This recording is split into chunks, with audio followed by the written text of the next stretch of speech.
Hello, everyone, and welcome to Off the Shelf Reviews. I'm Ian. And I'm Gary. And today we're doing something a little bit different. Yeah, this is weird. We're going to do an audio commentary for Phantasm 2 simply because we are unable to do a film review for it. And of course, you're probably wondering why, and I'm just going to say it. It's Universal Studios. They have been a bane in our side since the beginning. They've, copyright claimed all of our reviews that we've done with them, like Jaws, Jurassic Park, Army of Darkness. The list goes on. Yeah. And we didn't realize getting into the Phantasm movie reviews that Universal owns the rights to Phantasm 2 and partial rights to 3 and 4, just like what happened with Army of Darkness. So, in order to enable us to talk about all the Phantasm movies, we're going to do an audio commentary for Phantasm 2, 3, and 4 until maybe such a day arises where we could actually do the film review. But I have to say, you're going to have to bear with us, guys. This is our first ever commentary. Yeah. And we're hoping that you guys will enjoy watching the film with us. We're going to cue the film up momentarily.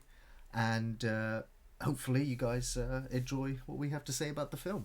Man, I'm nervous and slightly excited at the same time. I'm nervous because obviously this is the first time we've ever done a review without the film, and it's just us talking over the film. Yeah. But at the same time, I'm excited because it's been a long time since I've seen Phantasm 2. Exactly. So, I'm excited. I haven't seen Phantasm 2 in at least 10, maybe more years. Yeah.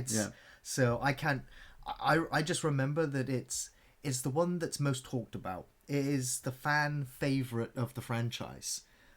Probably due to the fact that it has the larger budget of all the movies. Yeah. Perhaps the fact that it was more streamlined to a larger audience. Or it was just the fact that after 10 years, we finally got a sequel to Phantasm. Yeah.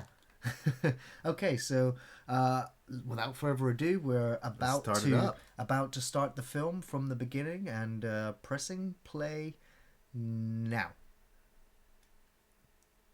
So right now the opening title is just starting up.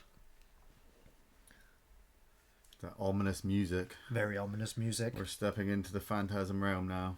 It's just setting you up, just easing you in. Boom, boom, boom. That's some great music. Classic. Yeah. Phantasm. There it is. The balls are back. Or is it the ball is back? I think it's the balls. Yeah. Literal. Yeah. Because it's sequel, right? Yeah. Oh, it's shiny and sphery. Yeah. That's how you do a sequel opening, isn't it? It's just like, It is. Boom, there's the number, and then you're into the film. Yep. No long-winded taglines. No. Oh, what the hell's this? I don't know. I remember her. You do? Yeah, she's Universal's influence into the Phantasm realm. You know, it's like, oh, we need a female lead. Because all horror movies of the 80s have female leads. Elizabeth Reynolds. So we got a voiceover now. Universal Studios enforced the having voiceovers throughout the film because they didn't want the dreamy sort of atmosphere of the first film, which was open to interpretation. Like this ending, for instance. Yeah, the flashback. So we have Reggie Bannister here and Michael Baldwin. Yep. Who isn't coming back for this sequel. Well, spoilers. Don't want to spoil it just yet. But obviously, if you're watching the film, you already know. Yeah. Yeah. The studios once again poked their noses in and said, nope. You can either have Reggie or you can have Mike. You can't have both. I mean, this Universal again. They probably didn't want Bruce Campbell to play Ash in their Army of Darkness, and Sam Raimi was like, "Well, you have Ash or you don't have me either." So yeah, Don Coscarelli had to make a tough call, and he decided that because Reggie Bannister wasn't even a big part of Phantasm. No, but obviously by the end of that film, he was one of the only surviving members. Jodie was already dead. Well, I mean, it depends, really. and we already stated, obviously, Reggie is like the Ash character. Well, that's what this film would cement him as that. Is this him? Yeah, this is him. The Tall Man. I mean, already just looking at the film now, you can already see that it looks totally different from the last Phantasm film. Yeah. Everything looks clean and crisp. It doesn't have an independent movie style to it anymore. Well, these shots do. I mean, it keeps shooting back to the 79 stuff. Yeah. And then switching to, when was this? 88? So I believe that this is a female actress that we're looking at. That was that used? No, no, this is still the this is flashback. still the Okay. flashback. It was for an extended part. Yeah. There we go. Did they not just exaggerate his boy for the flashback? Now we're in new territory. Yeah. 10 years later. 10 years later. So Reggie Bannister Reggie's just put his guitar hair. down and he's running. He had to. Yeah, that's right. He had to dye his hair because, of course, he was looking much older at this point. That's the girl. That's the lead. the body double. Yeah. Yeah. And his guitar's gone. Somebody took his guitar. Continuity errors already. Yeah. Before I even started. The continuity errors are part of the charm of film. So, Why like, is it I said with shotgun Aliens, the film, the continuity errors, I like pointing them out and just going, it doesn't take you away from the film. Jump scare! Dwarfs. Oh, wow. Actually get to see the faces of the dwarfs. I mean, you only got to see a couple of them in the first film, and it was from their dead friend. Yeah, it was a dead friend. That's obviously just another corpse that's been squashed down, but Yeah. he doesn't know who. Oh, beat it up. Yeah, smash it. Oh, kicks out my ass. Come on, Ash. Nice. Was he hitting it with the butt of his shotgun? Yeah. I love the fact that the shotgun had no ammo in it, but he couldn't remember where he'd stored the ammo. Yeah. So it's like the third drawer he's checking. It's like, where did I put those bullets? Where's Where's the shells? them? Well, you put them in an important place. Oh. It's quite a horrible image. Yeah, shit. Broken up with some comedy. Okay. Now what are you going to do, Reggie? What are you going to do? Definitely a lot more action oriented, this one. Yeah, well, it's jumped straight into the action. Like, it was, 40 minutes into the first film before anything even really started to happen? He's going to get eaten. Oh, no, he's putting the pilot light out. He's going to go for an explosion. And... Okay. Turn the gas up. He's turning the gas up full. What? Just fucking grab it and tombstone it. It's only a dwarf. Exactly. I mean, well, I don't know. There are like 10 of them, you know. Well, hey, his guitar's back. You gotta love the quick cutaways. It's like, we need a cutaway because, the action scene doesn't flow properly. Yeah. So what are you gonna do, Reggie? You still got to take on the tall man. And you've got no weapon for it because you got where the ammo was for your shotgun. The tall man doesn't give a shit. So how did the tall man come back? What happens to the tall man at the end of the last film? He was buried in a mine. Yeah, at the end of the last one, he fell into a hole in the mine shaft. Nice. Yeah, the tennis racket. Yeah. You're gonna so get it, mate. Oh! Down the stairs. Nice. Don't drop the bat. Oh, yeah, they all come again. Throw Mike down the stairs at them.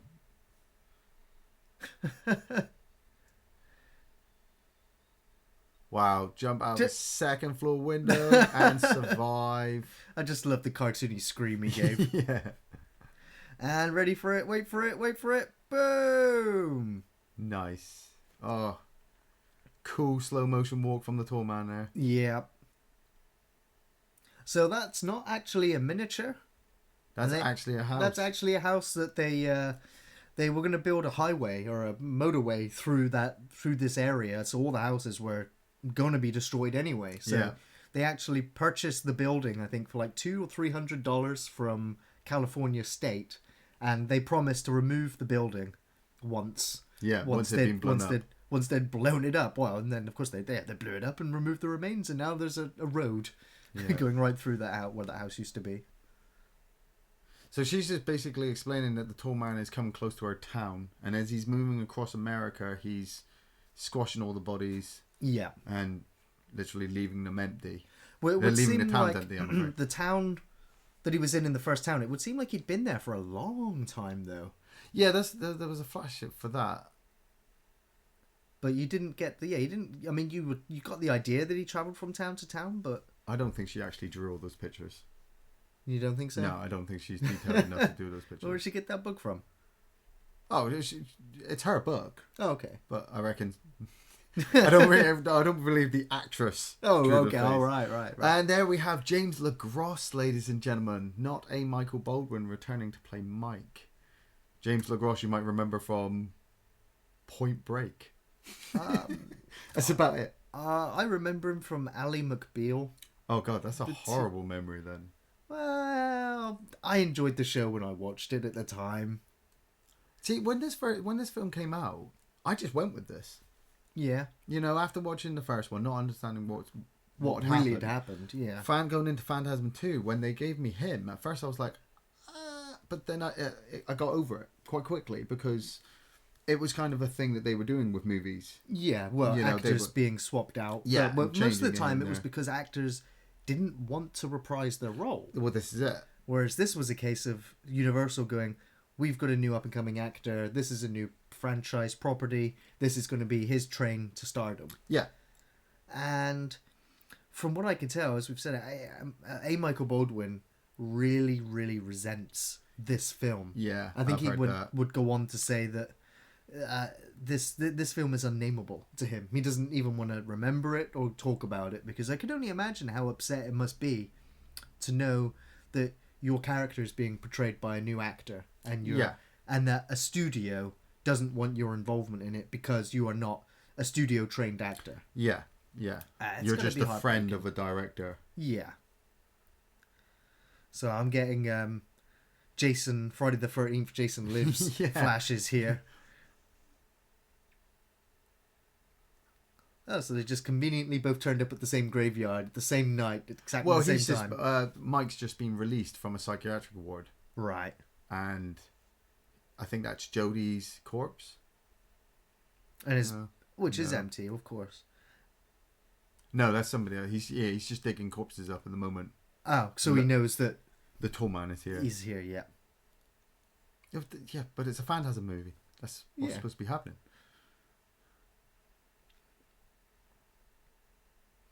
He wants to stop the tall man. So this was kind of inspired, really, by Stephen King's Salem's Lot.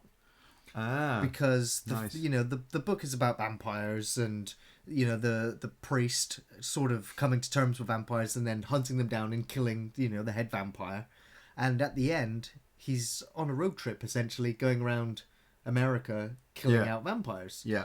And that inspired Don Cascarelli to come up with the idea of a road trip movie about a couple of hunters hunting for the tall man. Hunting for the tall man. And of course that I didn't get to say this in our Phantasm review, is that when I was watching it, how much I thought of the Supernatural TV show series, which is two brothers in a black car filled, the boots filled with weapons to fight all sorts of different mystical creatures. Yeah. And it's a road trip constantly because they just travel wherever trying to hunt down the big bad or whatever it's going to be.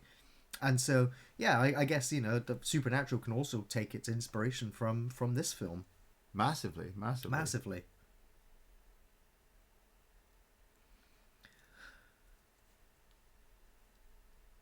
Happy times. I like this build up. Mike's just got out of a psychiatric ward. He knows he and Reggie both know that this shit is going down. That it's real, yeah. Yeah. Or maybe that was the house. How many houses exploded in this film? I was going to say, there's 2 houses exploded now. Maybe it was the same house from Reggie's a different family. angle. Right. That's Reggie's family that has just been killed. So this gives Reggie the idea now to several go with ties Mike. now. Yeah, go with Mike. Is his hair grey again? Yeah, because 10 years later. Oh, okay, yeah. Which I thought was kind of a cool little twist was when Mike is released.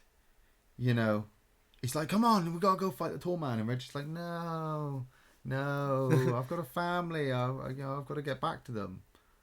And then he goes back, and the place explodes because the tall man gets there. So it's just like, several ties for Reggie. Yeah. Now he has nothing to live for. He's just going to go out there and kick some ass. It's a very typical hero's story, though, of revenge and but not bringing it up also in the hero Phantasm not 1. wanting to be involved. Well, I mean, he's not. There's nothing brought up in Phantasm 1, and then 10 years later, it's just like, oh, literally, he's married and got girls, but they're dead. Yeah. You're like, nobody to grow attached to. Well, he's in the groove now. The acting still seems a little bit cardboardy here. I mean, he doesn't really. He looks angry. He doesn't look like he's grieving for his family too much here. Yeah, he's massively angry. A nice car, the Hemi Cuda. Good old Cuda. I mean, you get great shots like that. Just the landscape. But, I mean, do they even... They still don't even know how to defeat the Tall Man. No, they don't. They're just hoping to just blow hoping him to up find or him. shoot him. I mean, I think they're still going on the premise that cold hurts him after what Mike said in Phantasm 1. But studio involvement, they're just like, we're just going to do our own thing. We're just going to do our own thing. So where would you go to find the Tall Man? What would be your... Well, you go to any cemetery, check the obituaries, If you're noticing a lot of people are dying in one area, then obviously go there. If you come across the Tall Man there, run. I mean, these guys are tooling up right now. They're stealing. Exactly. It's like, well, what are they going to take? What are you going to use? That's it. They're tooling up everything to just have enough weapons to chop him into a million pieces, I suppose. Yeah, but they've already seen how incredibly strong he is. I'm not arguing with them. They've got hammers. Yeah, a little nail hammer he's got there. Stick that on your belt. It's just at the same time, take into account they've got to take a load of weapons to fight the dwarves. Yeah. No, what you need is a chainsaw. Need a chainsaw. Always needs a chainsaw.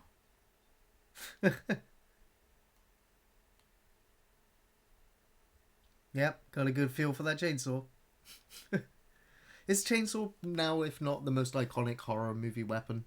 Yeah, and totally unusable as well. Yeah, it's unwieldy, it's loud, it's heavy, it's cumbersome. This is like my pinnacle moment for the Phantasm series. Yeah, this is what cements it. It's this montage. For me, it's the construction of the full barrel shotgun. Yep. Yeah. Of course, I mean, don't really see anything similar to it until Undead. Yeah. With the zombie hunter with the 4-barrel. Yeah, I think... Or the 8-barrel, I can't even remember. If I remember rightly, I think he only uses it once. Yeah, I think so. Film. Yeah. But it's still a signature sort of, weapon. Imagine Ash with his chainsaw on his arm and a 4-barrel shotgun. Yeah. Sick. Overkill, but sick. Makeshift flamethrower. Still, this film has more weapons than Dead Rising Watchtower. Well, given they're spending more time you're seeing them build these weapons at least, not just going, a bit of duct tape and done. Little bit of good spirit there. They actually broke in and paid for the stuff they stole. That's nice. That just shows that these guys are your heroes. Yeah. They are your good guys. They're not going to screw each other over. They're not going to leave anybody to die. Their mission is to fuck the Tall Man up. And it's a pretty simple narrative to follow. And again, because in the original film right now, we would just have this long shot of them driving. But now, again, we're treated to the voiceover where they're kind of explaining how things are going. So, are they in Detroit now?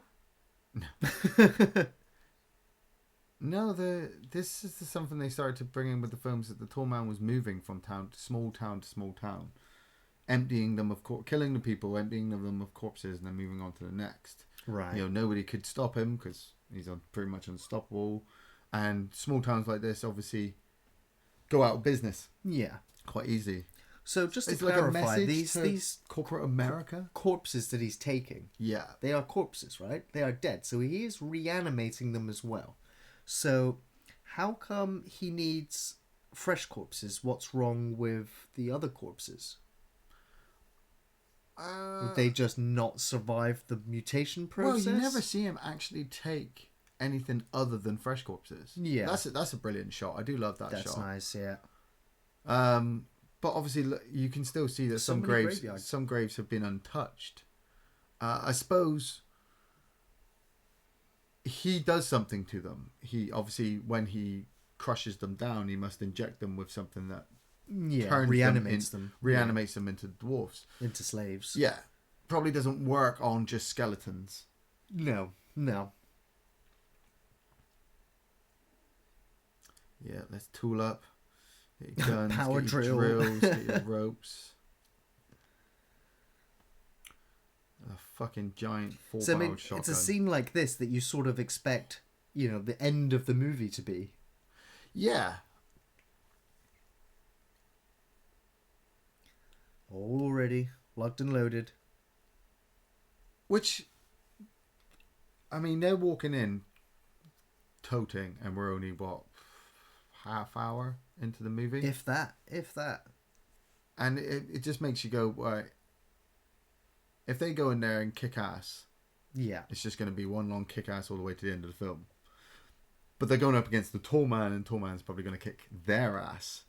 So, probably more puzzle making then. How they're going to get us out of situations without their guns. The thing that does confuse me about the Phantasm movies is, like, in the first one, they say, yeah, we should go to the police.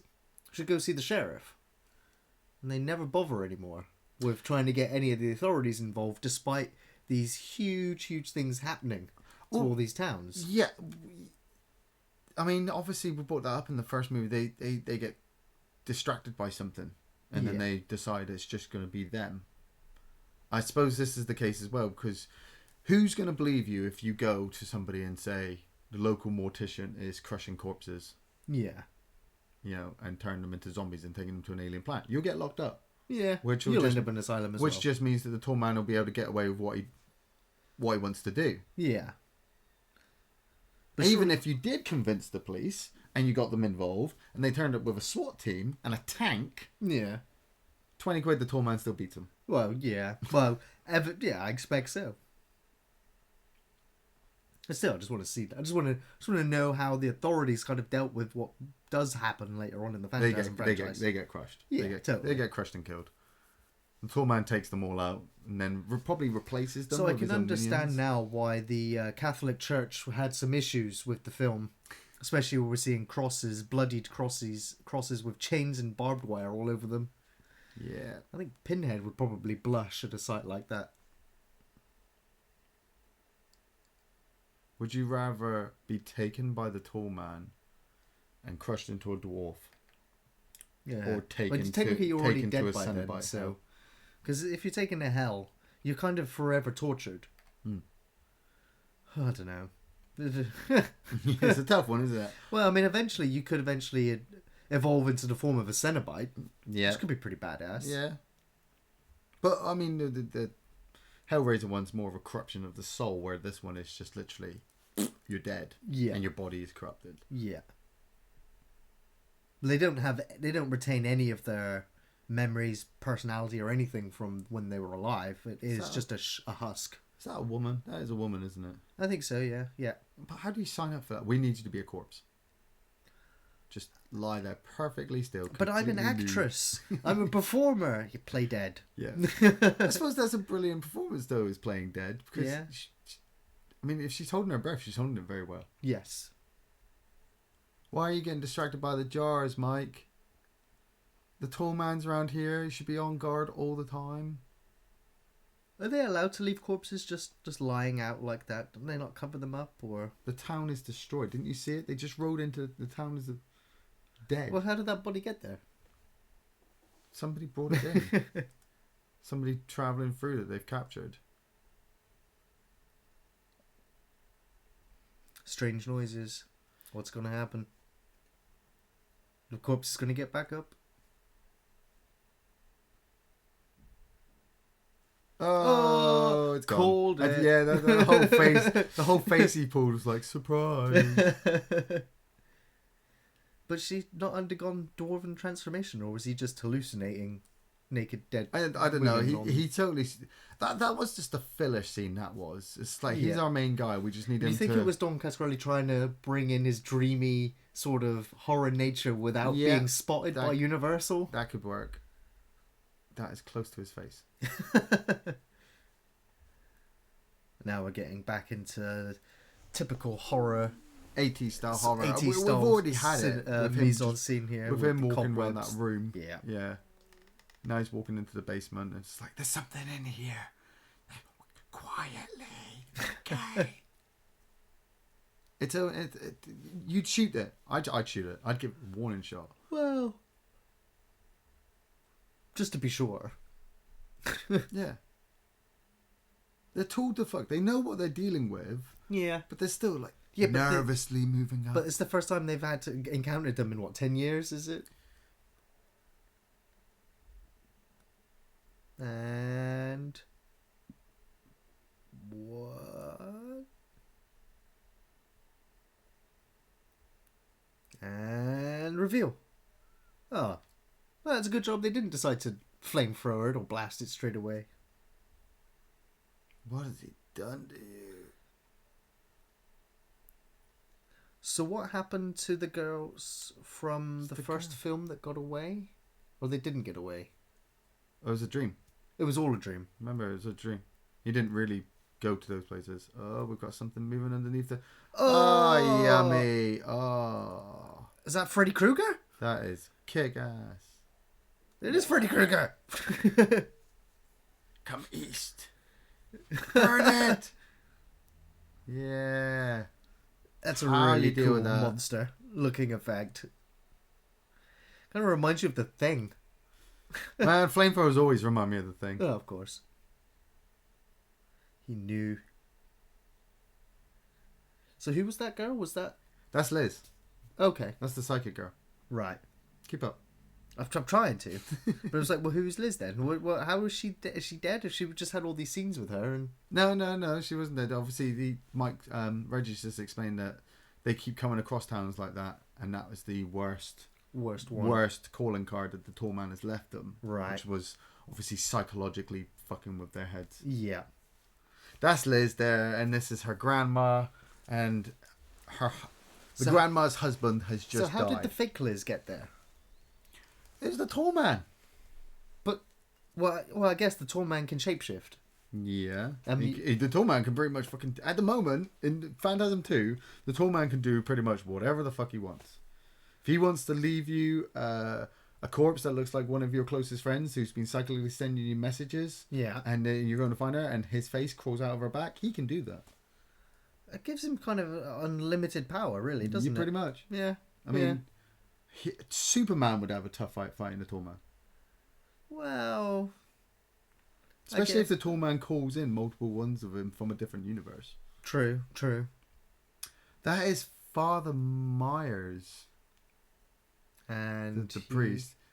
He didn't star in a lot. He gets some major scenes later. I remember there's some really cool scenes between him and the tall man later. Right. But he went on to be the head of the bomb disposal unit in Lethal Weapon 2 and 3. Okay.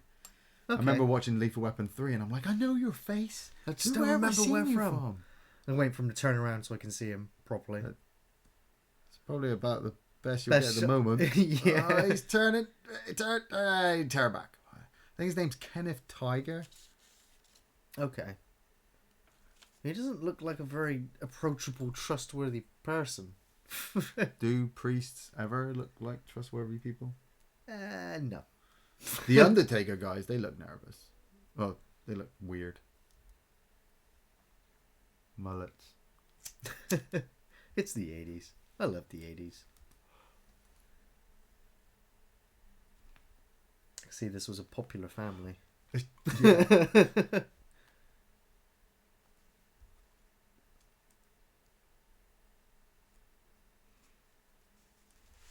He's gone to God. You the tall man?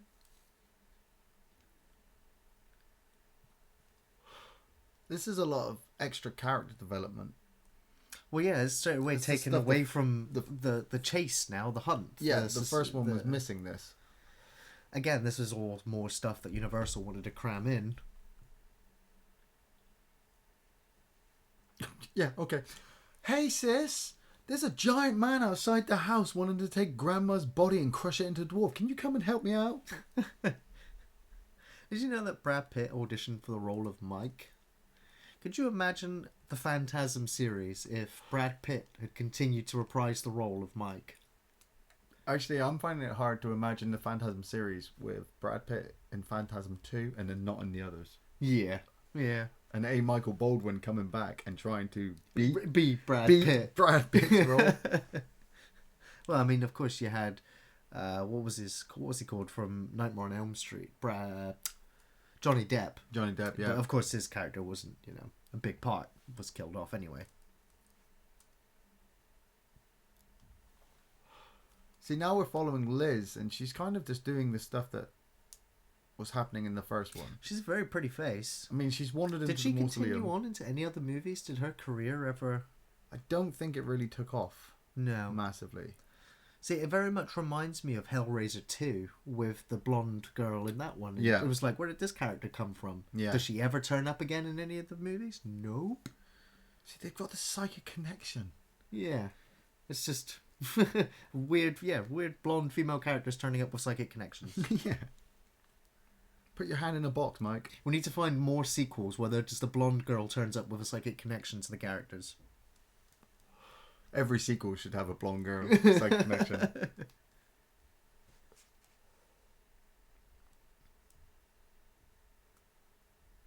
Well, I suppose if you counted Nightmare on Elm Street 3, if that was the original sequel, because that's the next one that picks up the actual storyline of Freddy Krueger and Nancy. Again, blonde girl, psychic. We need to find more. Tell us in the comments section below the ones we've missed out. You could add it into Aliens. Just make Newt psychic.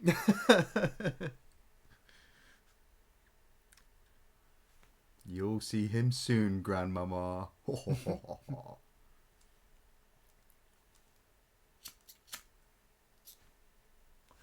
For those of you at home wondering what that sound was, that is unfortunately the sound of Ian and I lighting up some smoke. Oh, the priest is drinking. Priest is drinking, we're smoking. It's more of a relaxed atmosphere. He knows something's up. I like that light shot. Do you think that's added in post effects? No, I think they just got really lucky. But then again, Don Coscarelli's got a real eye for his shots as well. I mean, he's a great writer, director. He's a master of his craft.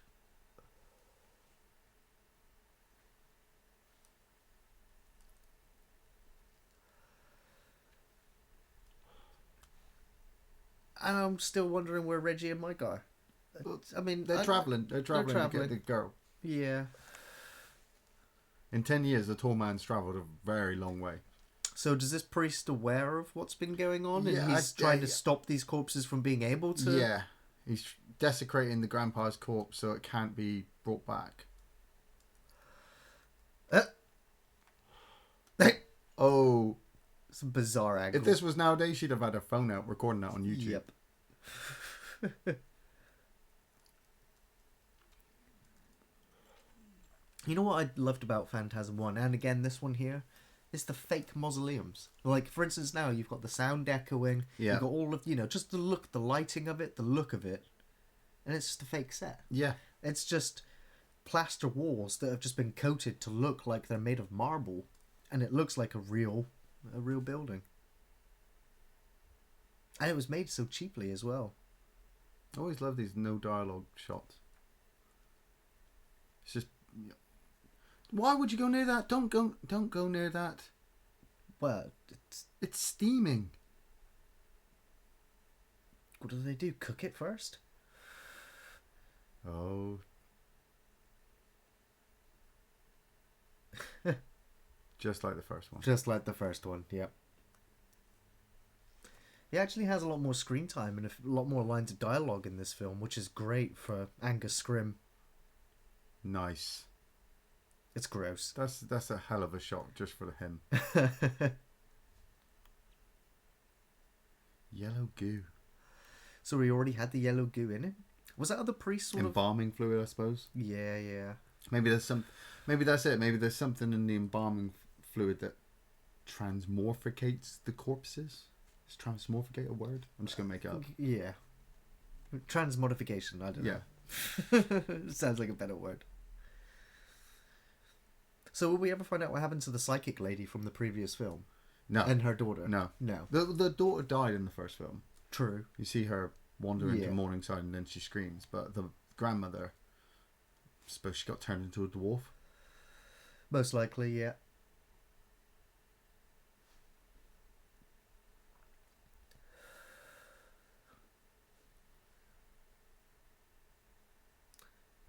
You know things are bad when the priest decides to get shit-faced drunk. Yeah, yeah. When he's praying and drinking, shit is bad.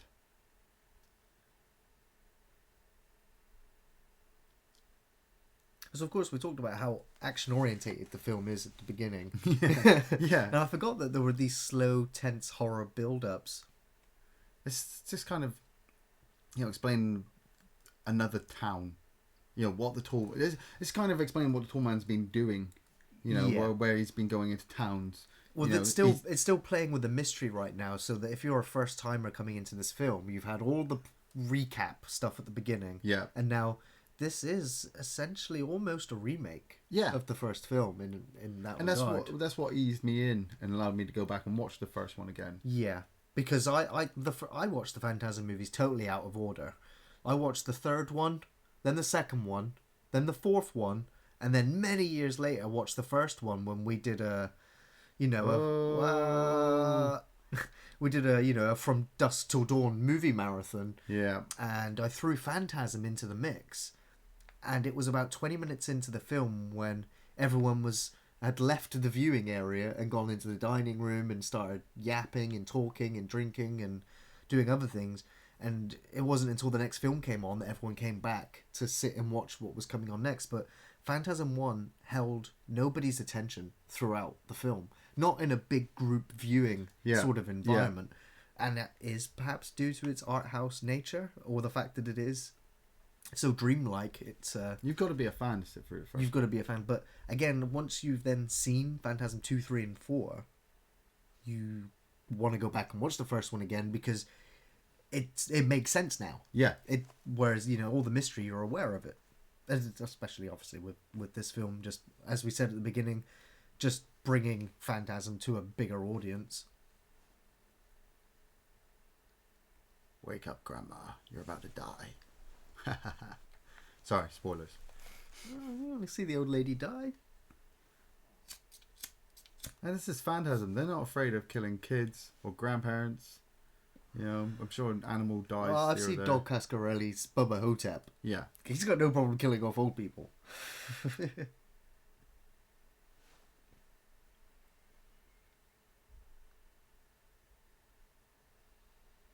Nice. What?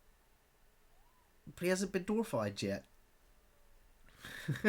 Raise the eyebrows there. He's like, hey, baby. Give me some sugar. Yeah, give me some sugar. We're about to get it on.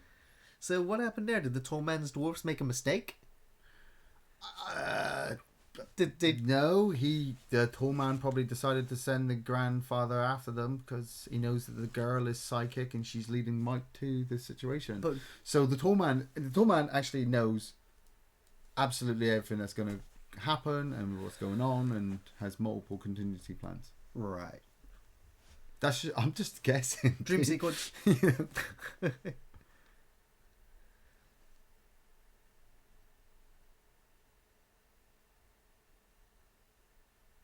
Okay. Yeah. So is it a dream?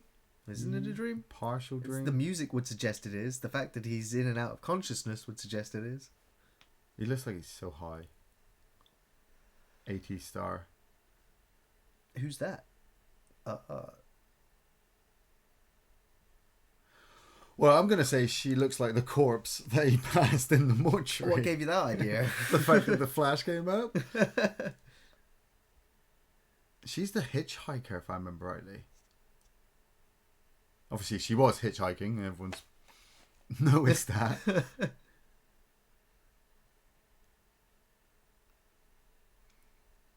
We still driving? Yeah, man, we're still driving. Are we there yet? There we go.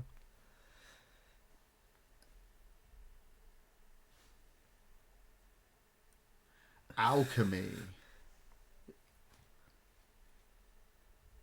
It's not what was originally written in the script, I believe. It was intended to be another blonde, buxom sort of female eye candy. Yeah. Instead it was this lady.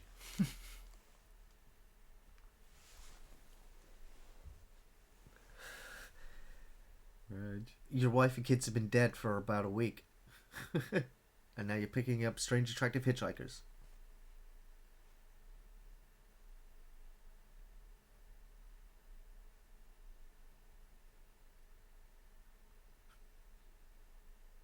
Awesome dialogue sequence. The two of them are just stood there pretending to piss. Well, you always complain in movies that you never have to see characters take a piss. Yeah. It's hard on the road. Is he? One Reg. track brain, Reg. You got a one track Reg mind. Just turn into the sex hound. He's wanting to fuck every female they come across. That was because I think it was the third one that I saw first, and that is with the sort of punkish sort of The black girl. Yeah. Yeah, and he's after her the entire time.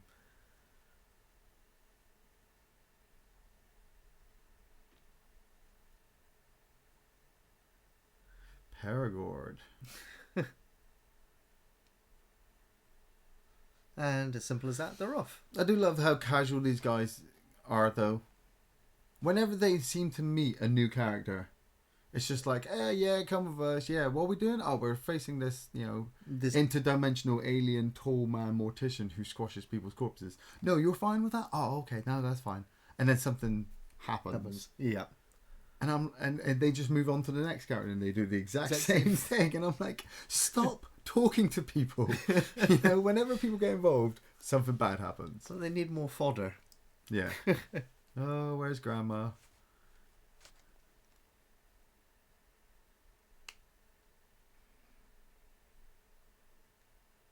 Where is Grandma?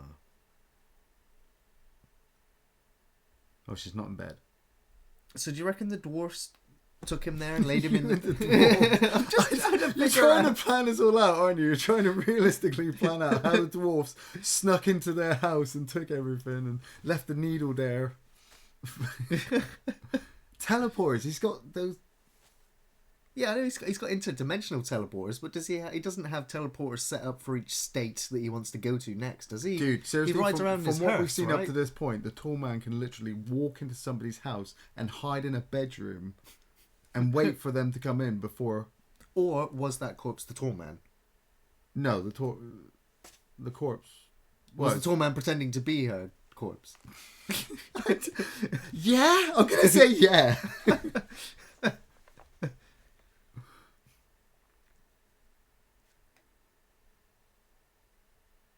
Oh, 10 years. It all comes down to 10 years, doesn't it? I don't trust this girl. Obviously, I know what Is happens, that the tall but... Oh, Reggie, he's feeling it. He's getting his full barrel ready. He's getting his horn on. Yeah. You see shots like that, and I'm just waiting for the zombies to pour out. Yeah, I was literally just thinking... Day of the Dead. Yeah, Day of the Dead mixed with Phantasm. Yeah. Imagine you go into a town and you're like, don't worry guys, as long as there's no zombies, and then the tall man walks around the corner, you're like, oh look, there's Robocop's... Alex that's where they Murphy. buried Robocop. Beloved husband and father. She's like... They dug up Alex Murphy. Yeah, the Robocop's walking around just shooting dwarves. Who would win in a fight between Robocop and the tall man? Robocop. Dead or alive, you're coming with me. Throws a spear at him and just bounces off his armor. I want to watch that now. Yeah. Somebody needs to intercut them together. Okay, that place is closed. and looks really non-inviting. The last 2 houses these guys have been in, they've exploded. They shouldn't go in any houses. Dead. Sure, on your own. Off you go. Bye. You sure you don't want one of these chainsaws or a double barrel shotgun or a rocket launcher? No? Oh, okay, fine. How about a rocket pistol? Yeah, rocket Come in pistol. handy about now.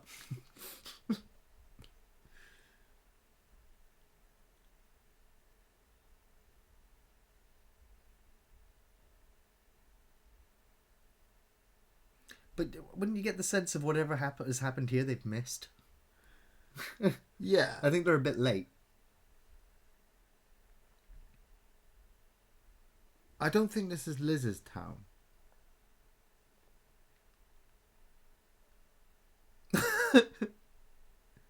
They didn't just abandon the place. They boarded the place up.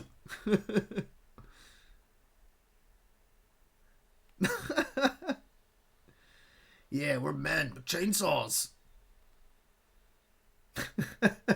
I'm glad it cut away because otherwise you would have been there for a little while. For ages. I think that was real wood. Why didn't they just go over to the house with the light on? Somebody's there. They might have food. You know? No, we're just going to make loads of noise, destroy this barricade as well. Yeah. And hide in this Bed and unsecure breakfast. location. Yeah.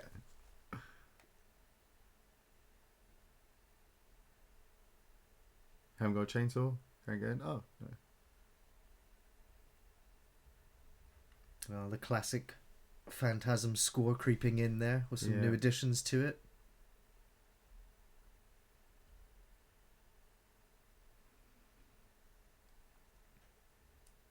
They wanted a lot of single shots of this girl. Yeah. I don't mind. She does float through the scenes quite nicely, but I'm just noticing a lot of just her walking down. Well, I mean, that was a lot of what the first film had. It was just Mike just walking around, and holy hand grenade.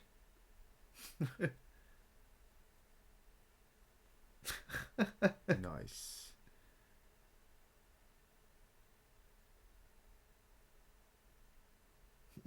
And Budweiser grenade traps.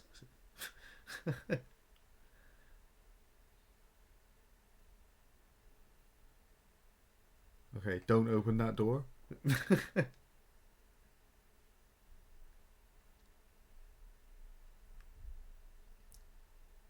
It's like a really demented Home Alone. Did you ever see the film with the trap, the house full of traps, made by the people that made the Saw film, The Collector, I think it was? I keep seeing Collector 2 on the horror channels, but I never get around to watching it because, you know, I skipped ahead like I do with a lot of my films, and I wikied it, and I was just like, ooh, this is a lot of death that I don't If really... you ever want to watch the most sadistic Home Alone movie ever, definitely check out The Collector.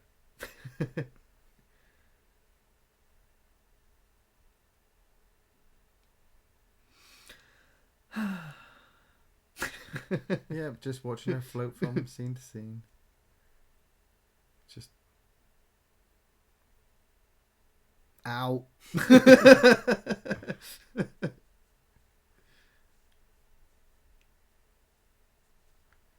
I wonder when in movies they... I mean, because we look back at Poltergeist, yeah? And they used real corpses for some of the scenes, right? Which is absolutely mind-boggling if you really think about it. When did they actually make the jump to using fake bodies, but from actors playing dead to full rubber, cast? Well, once they had the budget for the prosthetics, I suppose. But I wonder what was the first film to do it, and when they started doing it, so that you wouldn't have actors holding their breaths, but actually having, just all these corpses strewn around. I don't know. It's a fascinating thing to wonder for film, and that the believability of what you're seeing is being real. Well, I mean, I suppose the Chinese and Japanese with their films were doing it quite early. Yeah. With just really badly made rubber bodies. Yeah. So they're always... Well, of course, there. you always... it's the old joke of, the mannequin falling down the stairs, or bodies when they get thrown off bridges or buildings, and it's just, Was it the Lyman scream or something they use? Oh, the Wilhelm scream. The Wilhelm scream they use. I hate that scream. This, as soon as I hear it in any film, anywhere, the film loses points with me straight away. It just reminds me of a stormtrooper. Every time I hear it, I see a stormtrooper die. Yeah. You hear it a lot in Twisted Metal as well. Yeah, yeah. See, I think those are the new minions that they brought in Phantasm 2. The Grave Diggers. The Grave Diggers. Yeah, the dwarves are known as lurkers. Or dwarves. So we got new enemy, monster types. Yeah. He did actually just say its name and I missed it. Yeah. But it's like, oh, I saw it in a dream once, so it's real. It's like, it's how he instantly gets to know what's going on. It's like, I had a dream which was cut from the movie. Yeah.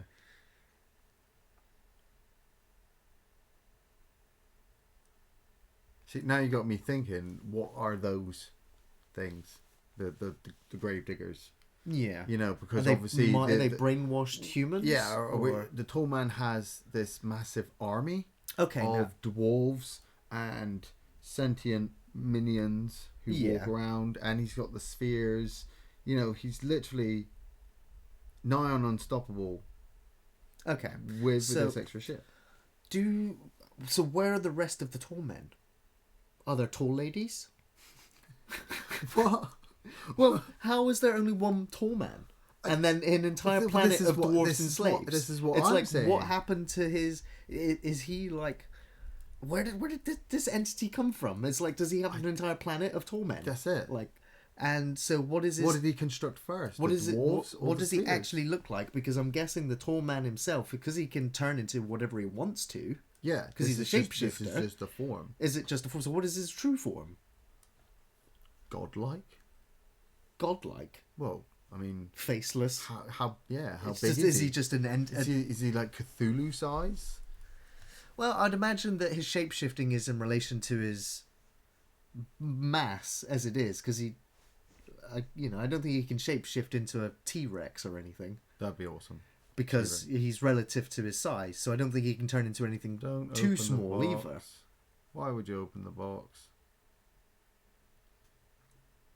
Because it's calling to him. I don't know. It's the same probably calling to him, yeah. So I'm just going to guess that the tall man is a strange entity that's going from universe to, I don't know, from dimension to dimension and consuming all life. And so if he's already done that, why does he need a bigger army? Take on heaven? Is there like an alien heaven? Is there like a positive tall man? That's what I'm wondering. Like, where's the? Wait, big moment. Great moment coming up.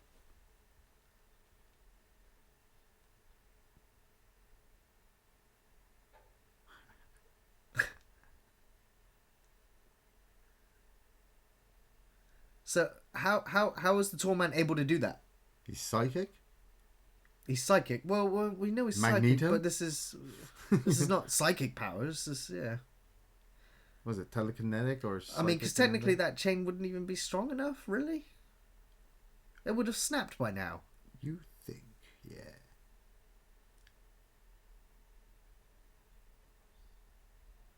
Love that.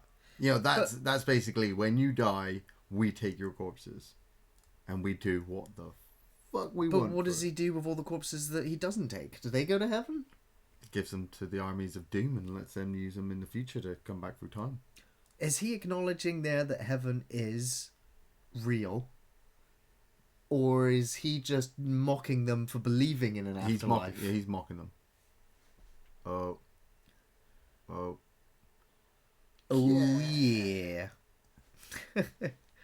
You know, they tried their best. They really tried their best to make sure that you couldn't see the cameraman or the camera crew in any of the Phantasm movies.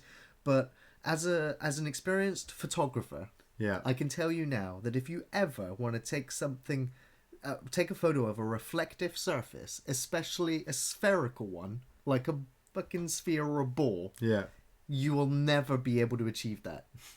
It has to be done post-production. You have to use digital manipulation in order to remove it, and of course at this time, yeah, that wasn't going to happen, so they just had to just do their absolute best to mask it, and it's so difficult to do.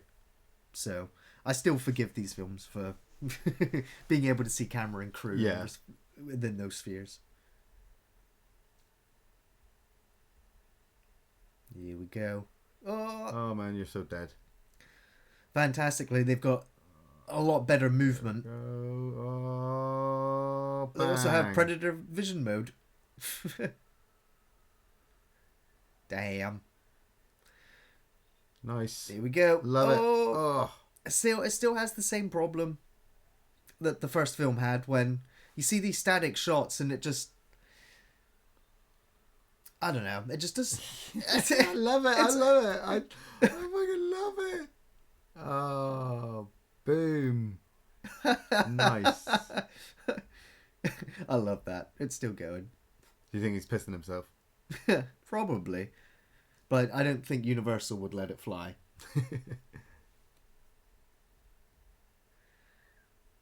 No! Love it. Even the tall man does cheesy lines.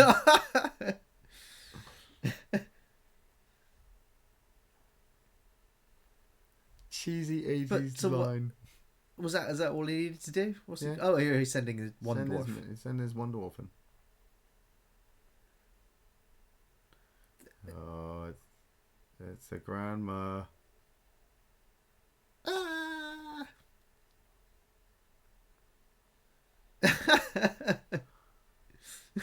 Just pick it up and tombstone it. Man, I would beat the shit out of some dwarfs. You know what I want to review? Only Phantasm dwarfs, not real dwarfs. You know what I want to review somewhere down the line this year, Ian? Oh, what's that? Ghoulies. I want to review the Ghoulies movies. Yeah. These little dwarfs remind me of those gremlins for some reason.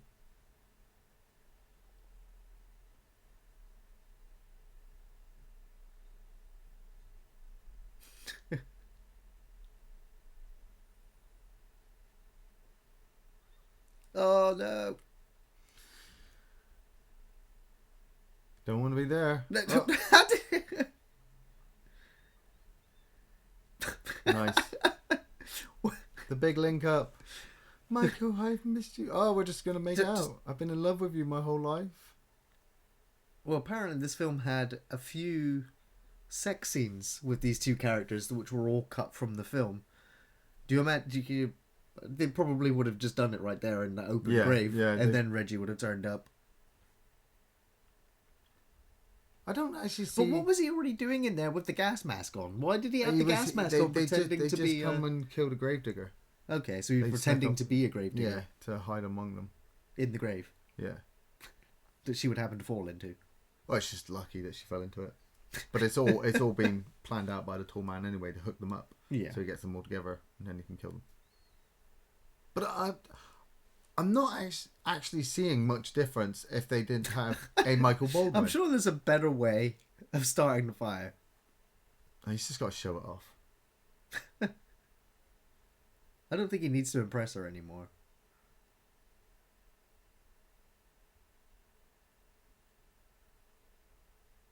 Flying Cuisinart. Cuisinart? Is that what they were called the whole time? I didn't... What? Cuisinarts? That's my favourite word. Cuisinart.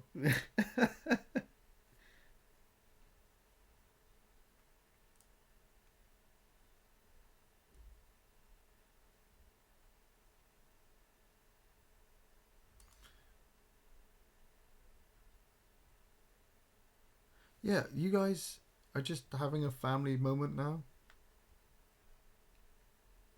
Why are you waiting till daybreak?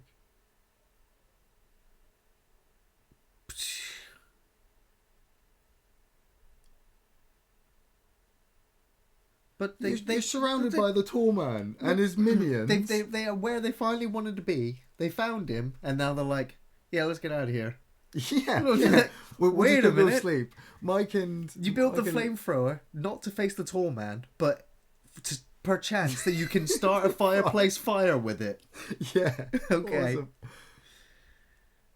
So, Mike is gonna go sleep with Liz, and now Alchemy is gonna sleep with Reggie. Bow wow.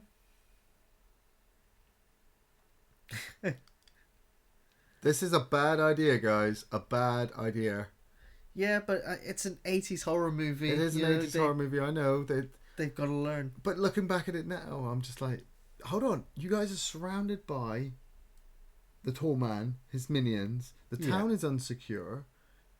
It looks like they've left all their weapons downstairs anyway.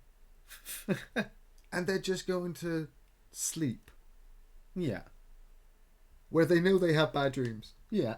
And then they know that, the tall man can turn up inside the mirror. Oh, they're having a little psychic. Whoa.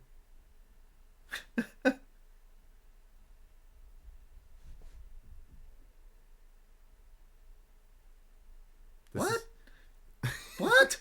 Because Reggie's not psychic and he can see what they're doing.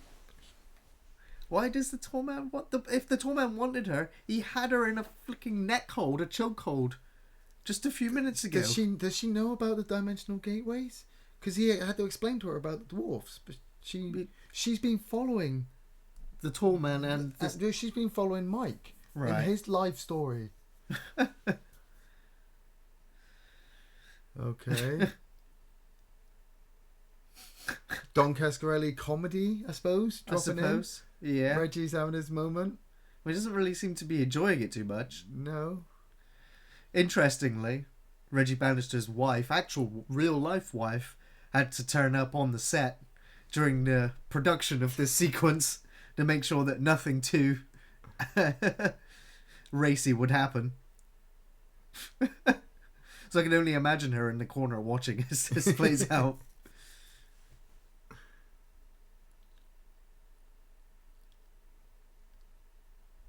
I didn't trust her anyway. No. Somebody's trying to get in. Really? Are you surprised? No. Did it? Was that the grenade? That was the grenade. It was the neighbour. The neighbour's like, oh, that place looks safe. We're going to go over there and hook up with them. Other survivors. Maybe they can get us out. It's like 5 people just walked up to the back door and boom!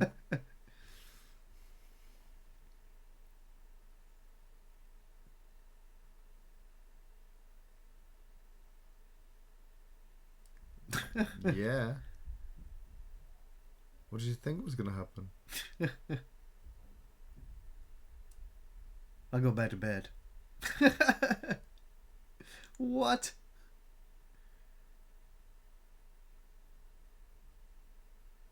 Shit. Is Rex just trying to forget it? Like... Harsh. What's with the name calling?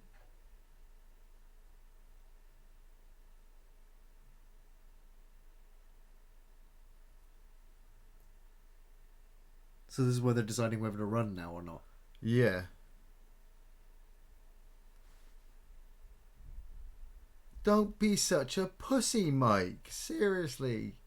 You just spent like years chasing him with all this hardware and weaponry. At least attempt to shoot him. And she's just explained to him that, the tall man's after them for reasons. And I don't know. It seems a bit wishy-washy, the characters.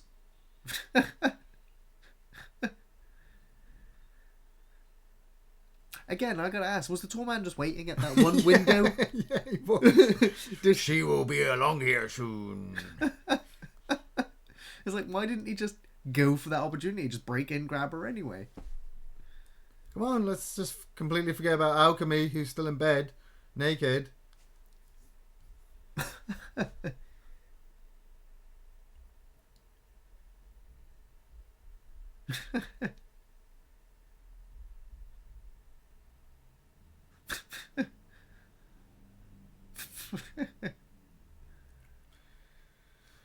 Go for a bit of a car chase.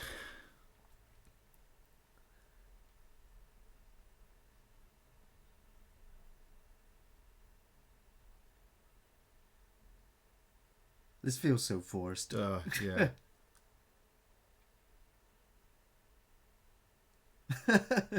if I survive.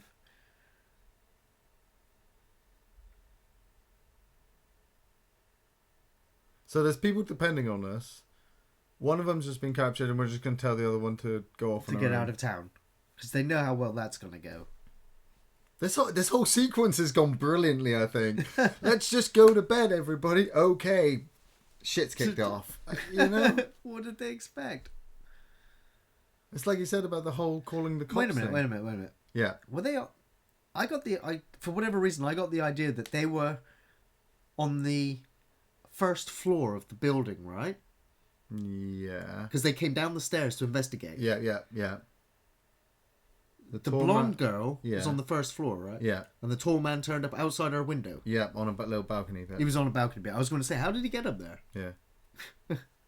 This is a kind of a rehash of the original's chase sequence, but now the black car's chasing the hearse. Yeah. Is that such a good idea? Liz is in the back of the car. Oh! Well, yeah, if they had killed Oh. the tall man, the car would have just crashed. And The car would have crashed and killed her anyway.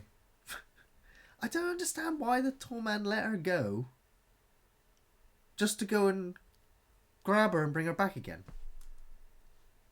Why did he do Well, that? that's it. I thought he was wanting so that he could capture them, but he didn't. He just went straight after her and destroyed their car. And so now they're all going to end back up at the mausoleum again. Yeah. Continuity Phantasm. there again, though. Pretty sure the car ended up in the grass when it flipped. Now it's back on the road again. Yeah.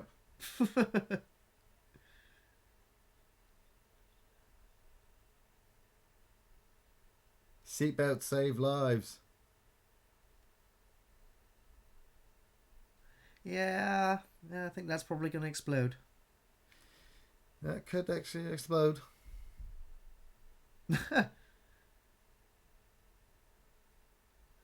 Where are the knives? Same place I put the shotgun ammo from the beginning.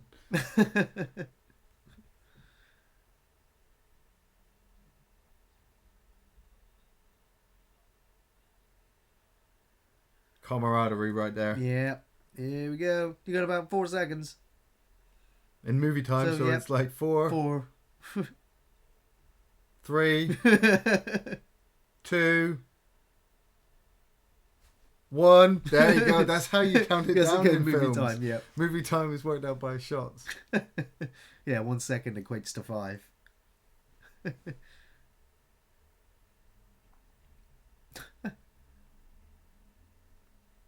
So he has a plan for her. I think. So, what do you think? Where do you think Jodie's been all this time? The brother from Mike's brother. Well, obviously that's explained in the third one. Okay. At the moment, to them, Jodie has just been killed, and they think he's probably been crushed to a dwarf. They just haven't Right. come across him. So he's going to cremate the girl? Why don't you just leave her in the car?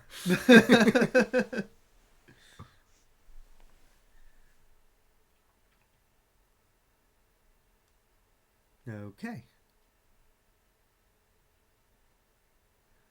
Let's do what we intended to do in the first 5 minutes of the film. Yeah.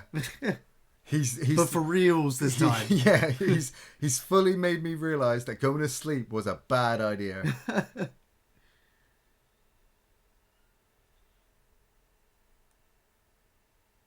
I was going to say, they're a bit late. She's just been put in there already. But no, it was just... Why would they... Are they just burning the empty coffins then? That's what I was just thinking. Possibly. They've taken the corpses out and crushed them, so there's nothing in the coffin. Yeah.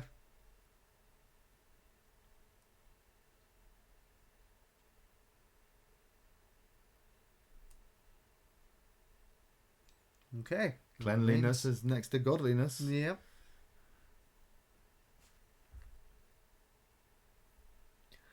It's just kind of fascinating just to watch all the visuals get put together. And that's what's always great about Don Cascarelli movies, though, is they are just a visual. His presentation is very unique.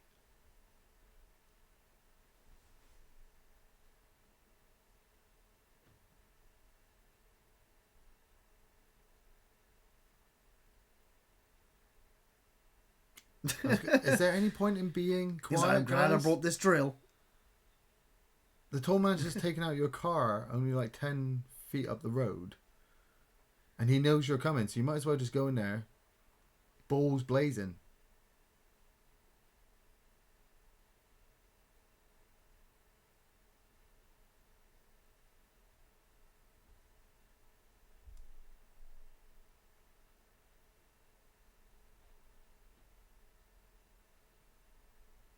Okay, so we're just building up now. Yeah, typical suspense tension. You're waiting because as soon as it kicks off again, you know that's it. Then the thrill ride is on.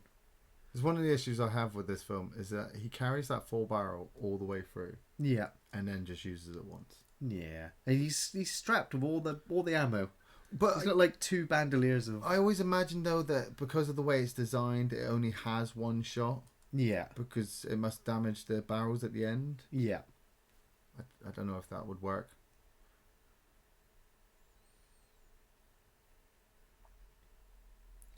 Funneling the remains. I think I read this is for Mr. Sam Raimi. Oh, look They're at putting ashes in a bag for Sam Raimi. that. Very nice joke. Of course, Sam Raimi did actually turn up on the set of Phantasm 2 a couple of times. And so, yeah, a small little tribute was paid there. Of course, Universal Studios would go on to Procure the finance Army of Darkness, Army of Darkness, and also gave Sam Raimi a chance and a budget with Darkman, which was around the same time as Phantasm 2, I believe. I love Darkman. Darkman is a great film as well. Unfortunately owned by Universal Studios. Future audio commentary. Indeed, indeed. I've never seen a lock like that before. I bet you it turns up later. What are you doing, Reggie? What are you doing? Hydrochloric acid into the embalming fluid, so he's hoping to damage the work that they do with the bodies. Yeah. Why doesn't he just blow the whole place up? Yeah. I guess it's damage control. Should he lose? Should they fail to kill the tall man? Brain suckers. What happened to the tuning fork?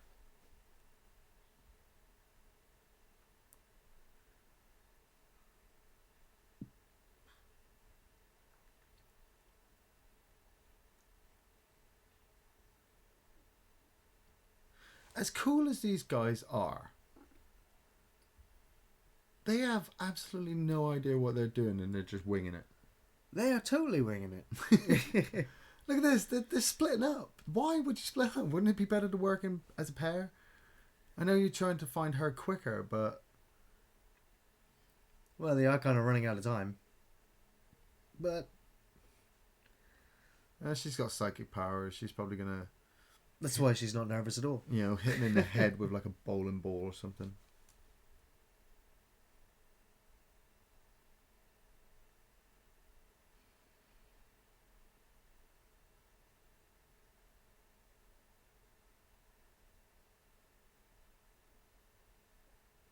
So Very important to do that. the tall man's always wanted the burner. Exactly. It's like, what? I don't...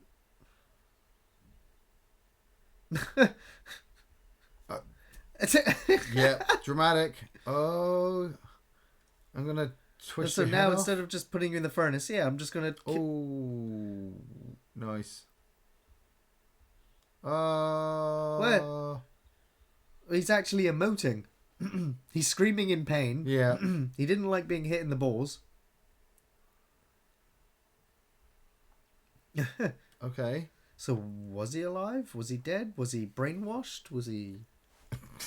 He's dead now. Okay. He's dead now. But you can't reanimate him into a dwarf?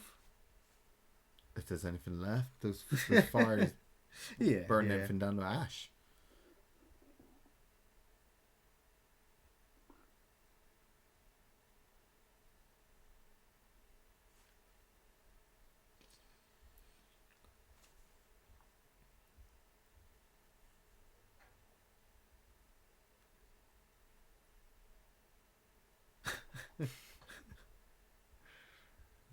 spent all that money on a scene where he walks down some stairs. Yep. Here Oh, we go again. shit. You know, as iconic and memorable as they are, they're not actually in the film that much. Not the first one or this one. No. But then they do such a great job in just a few shots they're in. Where you can actually see them rotating and moving around. Oh, nice. They really do need to work these balls. They have the tall man, because he tends to kill most of his own. Yeah. Oh, shit. Here comes the gold ball. The gold ball. I mean, I thought the silver spears were awesome, but this gold one is just...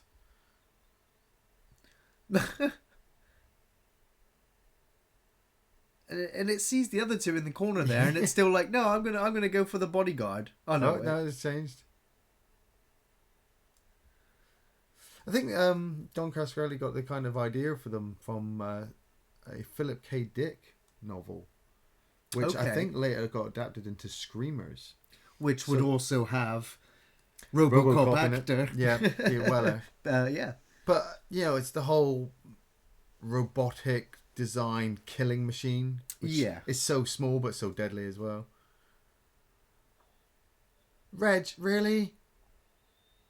You could have killed him with any of his weapons. So you drill him underneath the armpit. It's still pretty brutal. Chainsaw time. Come on, you mother!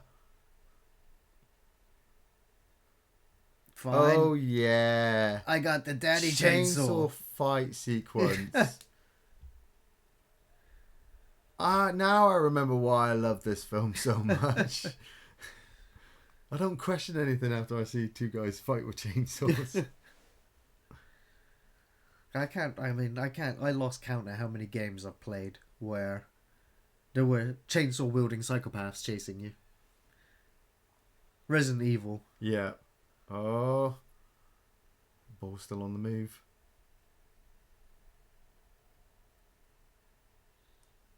Nope, lightsaber.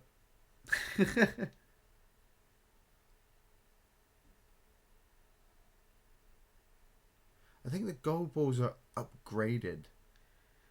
Do you think the silver balls can be upgraded to gold balls? As the films develop, obviously there's the design of them is kind of nice. The design of the balls is kind of explained a bit, and the gold ones are, as you can tell, a lot more devastating.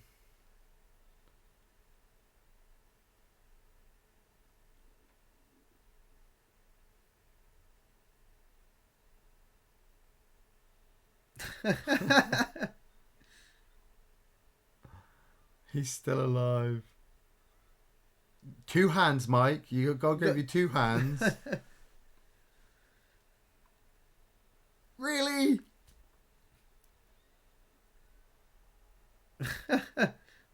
Awesome. Nice. Oh. Whole different type of execution. So I don't know what to say. No. How do you discuss a gold ball drilling through a guy's guts?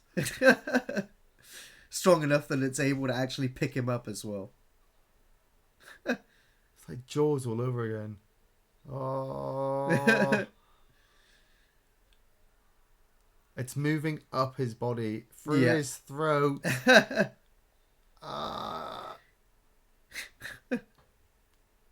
Amazing. See, you'd have to say that not human then, because a normal human would have been pretty much dead after it had drilled into his spine.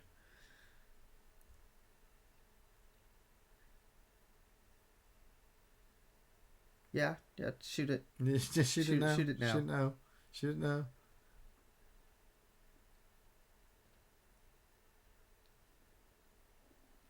now. Oh, it's jammed in his mouth. You wouldn't think it would be jammed in his mouth, though, considering it can drill through pretty much everything else. I don't know. I guess maybe it needs its momentum. Yeah, it needs to recharge. Do you think it's got like a charging port, like an Apple Battery's phone? not included. Yeah. Oh, they're still chainsaw fighting.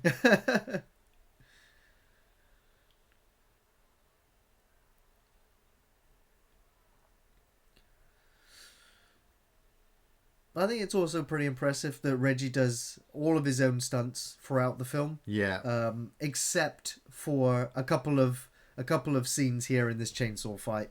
Huh. Just because Reggie actually wanted to do all the stunts for himself throughout the whole film, but the studio just would not allow it. Especially that right there where he jumps the chainsaw, because it was a real chainsaw. It wasn't a fake one they had. I love chainsaw fights. They, even though they do look completely silly, and it would be easier not to fight with the chainsaws. It's look at the size of that thing. Oh, right to the nuts.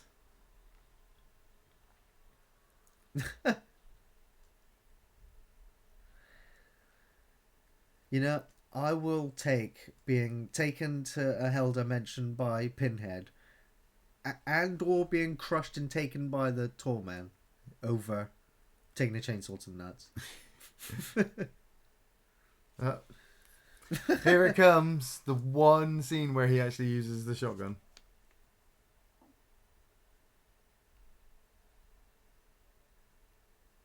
Boom! Oh! Boom. Quadruple kill! That's it! That's it! Seriously, he made that shotgun like half an hour into the film. Yeah. He's been carrying it this whole time with all that ammo. He fires it once and chucks it away. Why? What was the fucking point? To reload it, Reg. Yeah, like the there's ammo's- plenty more fucking dwarves on their way. There's ammo on the floor where the guy chainsawed it. He's not very smart.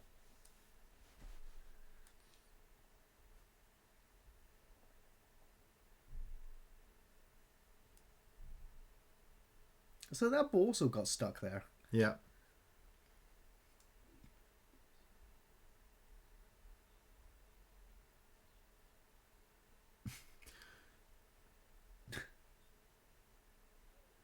That scared me, Reg, really.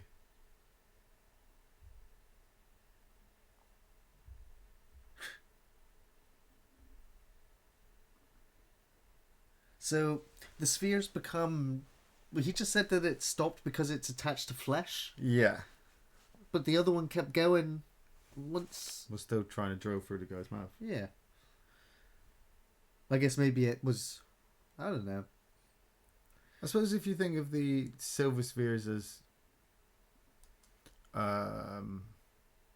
just like guard, like I said, just like guard dogs. Yeah. Where the gold ones are guards.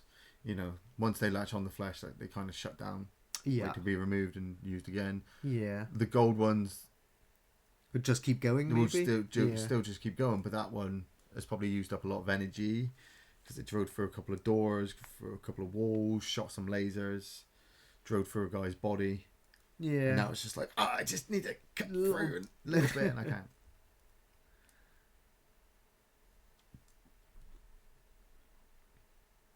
I gotta admit, I hate this alchemy character. You know, they build her up to be human. Then you get the feeling that she's not human, but they're like, no, but she is human. And then she does something stupid like gets in the hearse. Yeah. Which, you know, didn't he tell her to use Liz's car? Yeah. Instead, she started to make her way to the mausoleum. Oh wait, no, she was in the car and the car ran out of petrol yet. Right. Yeah, that's right. And then she came across the hearse. It's time for some answers. Here goes.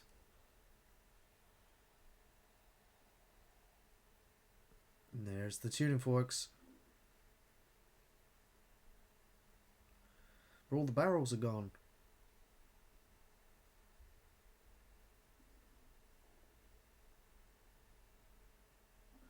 Just like the original. Yep. Reggie's still in shock. Oh, Oh, there they are.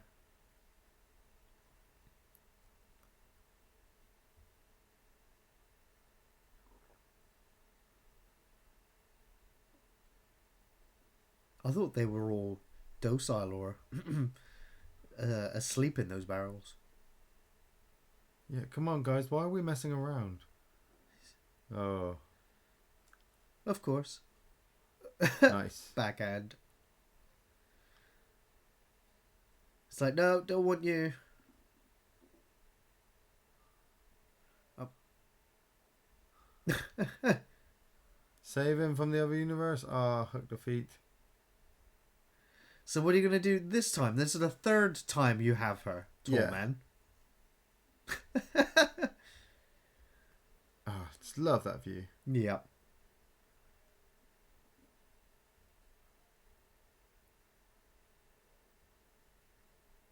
Yummy.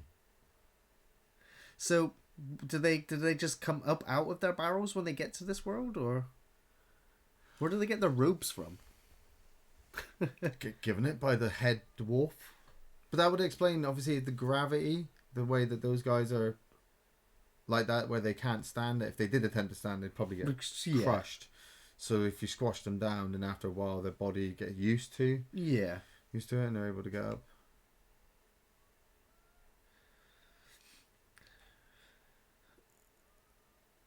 Okay, so he's going to embalm her. While she's alive, doesn't that defeat how?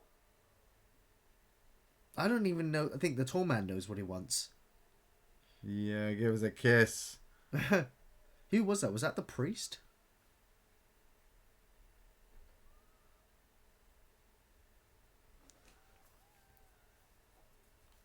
Yeah, it's gonna hurt a little bit.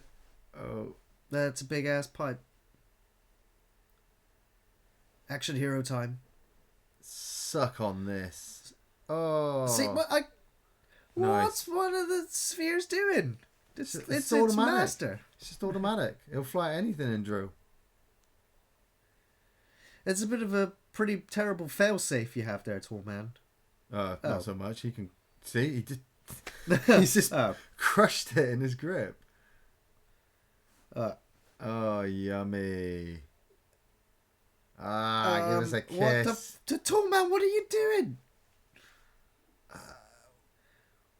Why did he decide that his best course of action Oh, was to grow a tentacle out of his forehead? hit the button. Or is that Reg. part of his real form sort of coming through? Nice. Great acting and special effects here. Angus Scrim, Don Cascarelli, the tall man dying. Being burnt from the inside out Oh, by with hydrochloric acid. embalming fluid. Oh, Yeah, that's yummy. awesome. Oh, his eyeballs exploded. I don't remember his eyeballs exploding. No.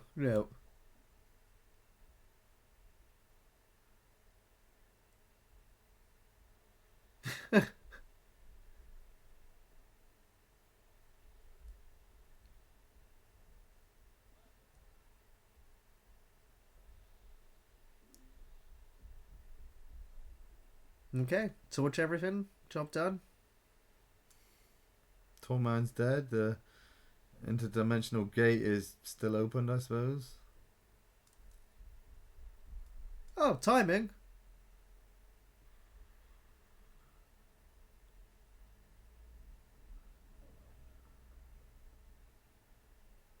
Come on.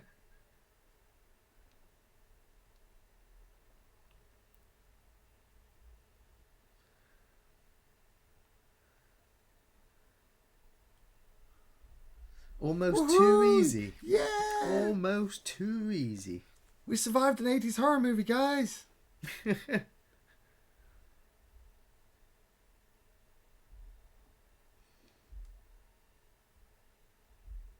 Now, Right. it's got to be time for the twist ending. The extra jump scare.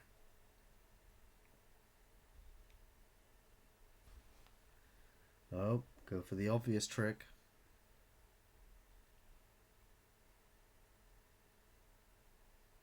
Anything in the coffin? Oh, it's empty, just like every other coffin. Nice.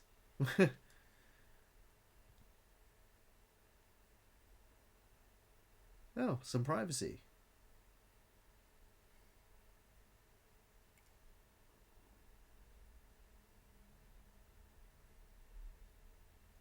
Yeah.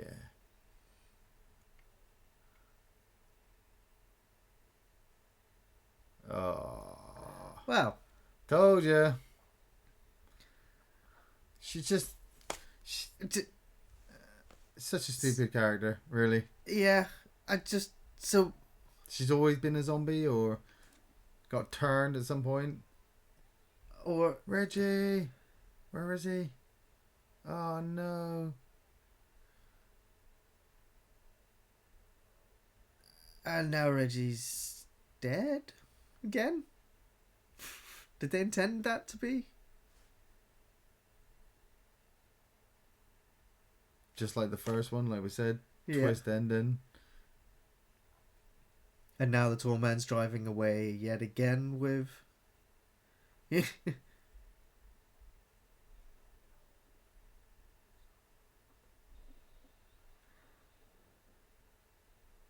Boom.